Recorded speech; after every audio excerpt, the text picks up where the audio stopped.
Hello again, everybody. So things are a little bit different here. I was just a little bit of a backstory. I'm still going to try to record this lecture in parts, like I have in all the weeks leading up till now.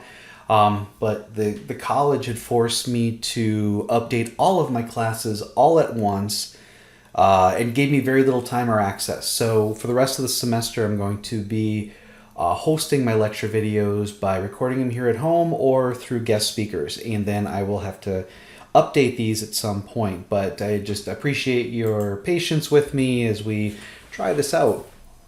So, similar to previous weeks, I'll review what we covered last week, and then I'm going to go through a series of things leading up to the Module 2 writing assignment. And it seems like you just finished the memo. I understand, but I need to get past the OSHA recordable stuff, and then we can get into the work comp, and then we get into the semester project, which gives you more time to work on that because that takes more time than anything else. So last week we reviewed OSHA record keeping. I hope you're very familiar with why something should be recorded as per the record keeping standard 29 CFR 1904. My feelings on it that it probably influences employers to under record things, and that message or feeling moves on to the workers too. And so I think we can do a lot better than what is required. Discussed a bunch of injury statistics. We're going to look at a few things here, and then the NAICS. Hopefully, you've gone to the BLS website and taken a look. I may do that in another part of this lecture. But we're going to get into actually calculating incidence rates, calculating injury ratios, comparing them to other statistics, and then determining, what we can do with it. So we had a quiz. The quiz was, what order do they go in? Some of you got it wrong. It's the 301, which is the first report of injury. Then it's the 300, which is the log. And then 300A is what you fill out at the end of the year. I'll go to the Bureau of Labor Statistics here in a little bit, and I'll kind of give you a really quick tour of where I would go. So here is just a cutout from the table ones from the fatality report and the survey report. And I'm going to kind of break this down. We're going to be referring to this in some of the some of the questions, preparing you for the quiz and preparing you for the midterm. This is a cheat sheet that I created. So if you have the 300 log down here, the three columns that are most important would be the days away from work, the job transfer restriction, and the other recordable cases. I think they did a disjustice. They should have put job restriction transfer because then it'd be the RT. So it'd be DA, so days away, RT, restricted transfer, other recordable, that's the no lost time.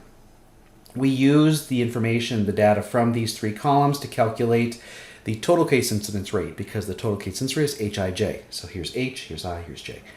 The cases with days away, job restriction transfer, again, they should have flipped that, is right here. That's H and I. This is just H, this is just I, this is J. So you can see these descriptions here, which are columns, basically, if that's 1, 2, 3, 4, 5, and 6, are directly related to the log. Here's H, here's I, here's J. Boom, boom, boom. But this is all expressed in incidence rates. See, incidence rates of non-fatal occupational injury and illnesses by industry and case type. Just trying to so you get that aligned up. The no lost time to lost time ratio is column J, which is the other recordables. That is when a case incurs more than first aid, if you'll recall the reason why. It's J. H and I are the lost time. So it's either someone gets hurt and they can't do their job to its full extent because they have a medical restriction, or days away. The doctor said you should stay home and recover. So that's lost time. So no lost time to lost time ratio is column J versus columns H and I. In other words, it's the other recordable cases versus the lost time or the days away restricted transfer. If we look at the ratio, this is for all industries, private, state, local government, it would be J versus this one right here, 1.7. So it's 1.4 to 1.7. It's about 1 to 1. And it keeps getting worse, actually. Here's another cheat sheet for you about the no lost time is column J, lost time is H and I. It's the other recordable versus the days away restricted. The idea is that the minimum is be 1-to-1. That's what we go by. It's bad if they have more lost time than no lost time. It's good if they have more no lost time than lost time. Let that sink in. And then again, I'm trying to show you which columns we're going to be taking from. Here's H and I, and here's J. Really commit that to memory however you can. Last one thing I want to mention is that the no lost time ratio really came out of the Heinrich and Bird pyramids, because remember I turned them on the side and turned them into distributions, and there were other papers you read on ratios. Manuel had one, and Revit had one. I look at it that we're not really considering the magnitude of the injuries, but rather the frequency of occurrence compared to each other. I mean, here, Heinrich was 29-to-1. That's the no lost time to lost time. Bird was 10-to-1. You look at beer labor statistics, it's more 1-to-1. So if companies are reporting on their OSHA logs that they have more lost time injuries, so more checks in H and I versus J, I don't think they're recording enough. I think there's a lot of J that's missing. We're already missing anything that's first aid below, but I know we're missing a lot more J. Every distribution I showed you in class, everyone that we've seen demonstrates that there are much fewer severe versus non-severe versus near miss. All of them, across the board. So what do? We calculate our incidence rates for our company. We compare it to BLS. Not a great thing, but I'm still going to show you to do it.